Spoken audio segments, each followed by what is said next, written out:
₹2 नहीं है तो हम लोगों से ले लो, लेकिन कॉल कर लो किसानों को। आप कहते हैं किसानों को यह बिल समझ में नहीं आया, हम बड़े समझदार हैं, आइए हम आपको किसानी बिल समझाएंगे। मान्यवर, इनकी समस्या ये नहीं कि किसानों को यह बिल समझ में नहीं आया, इनकी समस्या ये है कि किसानों को यह बिल समझ में आ गया है और अब ये तीनों काला कानून वापस चाहते हैं किसान। आप बड़े अक्लमंद समझते हैं अपने आप को। अरे किसान को इतना मूर्ख मत समझिए भाजपा के लोगों, वो बिगड़ैल बहल की नाक में नकेल डालते हैं, आपकी सरकार के नाक में भी नकेल डाल देंगे, चिंता मत कीजिए। ये सरकार 130 करोड़ हिंदुस्तानियों की सरकार नहीं है मान्यवर, ये सरकार उन 4 पूंजीपति लोगों की सरकार है जिनके लिए कानून बनाते हैं और जिनसे चंदा लेकर ये लोग चुनाव लड़ने का काम करते हैं। जो लाल किले पे लोग आए थे वो भारतीय जनता पार्टी के लोग थे जिन्होंने लाल किले पे हमला किया, जिन्होंने लाल किले पर तिरंगे का अपमान किया।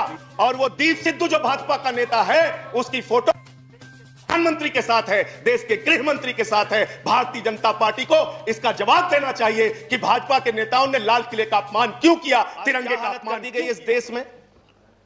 पिछले 76 दिनों से किसान आंदोलन पर है, उनके ऊपर लाठियां चलाई गई, आंसू गैस के गोले छोड़े गए, बूढ़े किसानों की आंखें फोड़ दी गई, कड़कती ठंड में पानी की बौछारें की गई, उनको आतंकवादी कहा गया, उनको गद्दार कहा गया, उनको खालिस्तानी कहा गया मान्यवर, उनको अपमानित किया गया। यहां तक कि भारतीय जनता पार्टी के एक विधायक ने कहा ये किसान नहीं आतंकवादी हैं, इनको शूट कर देना चाहिए और अगर दिल्ली पुलिस नहीं कर पाती तो मैं इनको जूतों से मारूंगा, जूतों से मारूंगा। ये भाजपा के लोग कह रहे हैं मान्यवर। इस देश के अन्नदाता जो आपको अनाज पैदा करके आपका पेट भरते हैं, आप उनको जूतों से मारने की बात करते हैं। 11 दौर की आप वार्ता कर चुके, सारी की सारी वार्ता फेल। आप कहते हैं मैं एक फोन कॉल की दूरी पर हूं। मैं पूछना चाहता हूं क्या इस सरकार के पास कॉल करने के लिए ₹2 भी नहीं है? अरे ₹2 नहीं है तो हम लोगों से ले लो, लेकिन कॉल कर लो किसानों को, कॉल कर लो किसानों को। उनकी पीड़ा चरम पर पहुंच चुकी है मान्यवर। 165 किसानों ने अब तक अपनी शहादत दी है। आप जाइए गाजीपुर बॉर्डर पे, वहां पे 97 साल के इलम सिंह आपको मिलेंगे, उनके 2 बेटे फौज में हैं, रो रो के कहते हैं मुझे इस उम्र में उग्रवादी कहा जा रहा है, नक्सलवादी कहा जा रहा है। उनकी पीड़ा है मान्यवर। आप जाइए टीकरी बॉर्डर पे, आप जाइए सिंगू बॉर्डर पे, पीड़ा के साथ वो लोग कहते हैं शहीद आजम भगत सिंह के वंशजों को, शहीद लाला लाजपत राय के वंशजों को, जलियांवाला बाग कांड में शहादत देने वालों के वंशजों को आप खालिस्तानी कह रहे हैं, आतंकवादी कह रहे हैं, उनको अपमानित करने का काम कर रहे हैं। मैं आपसे पूछना चाहता हूं क्या दुश्मनी है आपकी इन अन्नदाताओं से? चलिए सब कुछ कर लिया आपने, अब तो कम से कम उनके ऊपर दया कीजिए और ये तीनों काला कानून वापस लेना ही पड़ेगा, आपको लेना चाहिए। अब आपने जुल्म की इंतहा कर दी है। आप चले जाइए गाजीपुर बॉर्डर पे मान्यवर, कटीले तार, बड़े बड़े कीले गाड़ दी गई हैं, 12-12 इंच की कीले सड़कों पे गाड़ दी गई हैं। देखकर ऐसा लगता है कि दुश्मन देश की सेना आने वाली है। ऐसी स्थितियां दो परिस्थितियों में जन्म लेती हैं मान्यवर।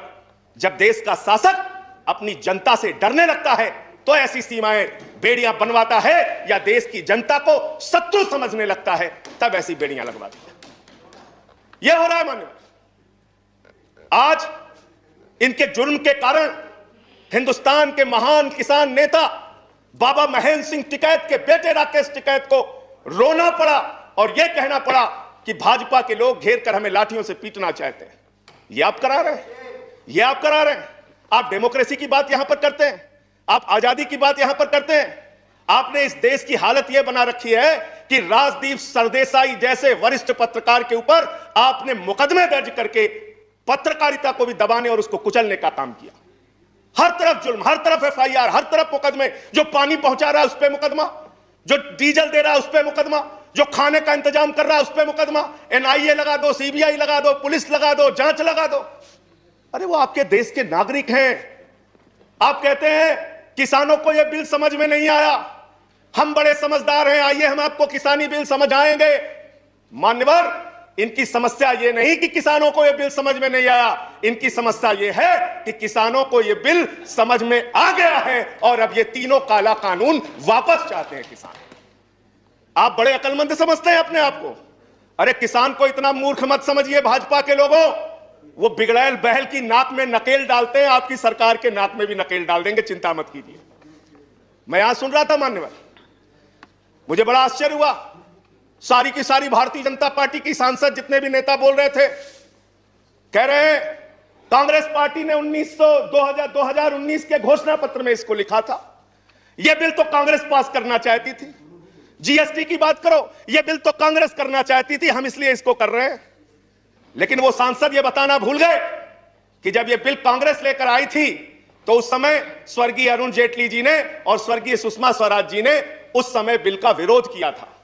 और कांग्रेस ने अगर 19 के घोषणा पत्र में इस बिल को शामिल किया था तो उनको तो 55 पे पहुंचा दिया, आपने तो लागू कर दिया, आपको 5 पे पहुंचा देगी, इस देश की जनता 5 पे पहुंचा देगी। इसलिए अगर आप कांग्रेस के सपनों को पूरा करने के लिए आए हैं तो जनता को भ्रमित मत कीजिए, अपनी पार्टी का नाम बदलकर भारतीय जनता पार्टी से कांग्रेस पार्टी कर लीजिए, कांग्रेस ए हो जाए, कांग्रेस बी हो जाए, जनता प्रचार करे। आप लोग समझें आप क्या कहना चाहते हैं, जनता तय कर लेगी। मान्यवर, इस बिल में क्या क्या लिखा है वो बातें आपको बता के और थोड़ी बातें कह के अपनी बात खत्म करूंगा। असीमित भंडारण की छूट दी गई है इन बिलों में, और वो क्यों दी गई है? 2 साल से अडानी का 100 एकड़ जमीन का लैंड यूज चेंज करने की एप्लीकेशन हरियाणा सरकार के पास पेंडिंग थी, लेकिन 7 मई को जब पूरे देश में लॉकडाउन लगा था, उस समय उस लैंड यूज को चेंज करके 100 एकड़ जमीन पर अडानी को भंडारण कोल्ड स्टोरेज बनाने की छूट दी गई और 5 जून को ऑर्डिनेंस के जरिए असीमित भंडारण और कोल्ड स्टोरेज बनाने की छूट दी गई। तो यह बिल किसानों के लिए नहीं लाया गया, अपने 4 पूंजीपति मित्रों के लिए यह सरकार यह काला कानून लेकर आई है। उन्हीं को फायदा पहुंचाने के लिए काला कानून लेकर आया गया है, उन्हीं के लाभ पहुंचाने के लिए काला कानून। यह सरकार 130 करोड़ हिंदुस्तानियों की सरकार नहीं है मान्यवर, यह सरकार उन 4 पूंजीपति लोगों की सरकार है जिनके लिए कानून बनाते हैं और जिनसे चंदा लेकर ये लोग चुनाव लड़ने का काम करते हैं।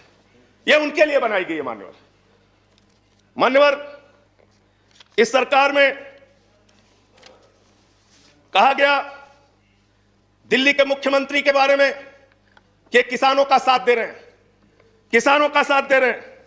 मैं पूरी जिम्मेदारी के साथ कहना चाहता हूं सदन के अंदर, दिल्ली के मुख्यमंत्री अरविंद केजरीवाल, आम आदमी पार्टी किसानों का साथ दे रही थी, देती रहेगी। और आपने हमसे 9 स्टेडियम मांगा जेल बनाने के लिए, केजरीवाल जी ने इनकार किया। हम वहां पानी का इंतजाम कर रहे हैं, आप पानी का इंतजाम रोक रहे हैं। हम वहां शौचालय का इंतजाम कर रहे हैं, आप वहां शौचालय का इंतजाम रोक रहे हैं। आप वहां पर लोगों को पानी, खाना, शौचालय इस तक पर प्रतिबंध लगाना चाहते हैं। इंटरनेट, वो दुश्मन देश के नागरिक है क्या? उनके साथ इस तरह का व्यवहार आप कर रहे हैं। एक माहौल बनाया गया 26 जनवरी को, लाल किले पे हमला, लाल किले पे हमला। 7 रूट पे किसान ट्रैक्टर रैली लेके निकला मान्यवर, तिरंगा रैली लेके निकला, और 7 रूट पर कहीं किसान ने कोई उपद्रव नहीं किया, कोई हिंसा नहीं की। जो लाल किले पे लोग आए थे वो भारतीय जनता पार्टी के लोग थे जिन्होंने लाल किले पे हमला किया, जिन्होंने लाल किले पर तिरंगे का अपमान किया। और वो दीप सिद्धू जो भाजपा का नेता है, उसकी फोटो प्रधानमंत्री के साथ है, देश के गृह मंत्री के साथ है। भारतीय जनता पार्टी को इसका जवाब देना चाहिए कि भाजपा के नेताओं ने लाल किले का अपमान क्यों किया, तिरंगे का अपमान क्यों किया। मैं ये कहना चाहता हूं मान्यवर, आज वो दीप सिद्धू संजय जी कंक्लूड कीजिए। सर सबको समय मिला, मुझे भी थोड़ा समय I have given sufficient time. सबको समय दिया, मुझे भी समय दिया। नो 10 मिनट दीजिए सर, 10 मिनट दिया मैं। मान्यवर, दीप सिद्धू भाजपा का नेता, वो फरार है जिसने लाल किले पे हमला किया, जिसने तिरंगे का अपमान किया। अपनी घिनौनी राजनीति के चक्कर में ये लोग कहां तक जा सकते हैं, इसका सच है ये जो सामने आया है। आप एमएसपी देने की बात कहते हैं, आप कहते हैं हम इस देश के किसान को एमएसपी देंगे। बड़ी अजीब बात है मान्यवर, इस देश के किसान को एमएसपी देने के नाम पर क्या कर रहे हैं ये? मैं उत्तर प्रदेश की खबर बता रहा हूं। 10 धान के क्रय केंद्रों पर 10 अधिकारियों के खिलाफ एफआईआर हुई क्योंकि क्रय केंद्र में खरीद में एमएसपी में गड़बड़ी की गई। इसी तरीके से 1 रुपए किलो गोभी बिक रही थी तो किसान ने अपनी गोभी पे ट्रैक्टर चला दिया। उत्तर प्रदेश की खबर। बरेली के अंदर उत्तर प्रदेश में 3 करोड़ की धान खरीद हो गई कागजों पे, किसान का पता तक नहीं है। तो डेरेक ओब्रायन साहब, जो यूपी में खरीद हुई है वो भूतों की खरीद हुई है, किसान का पता नहीं नाम दर्ज करके खरीद हो गई।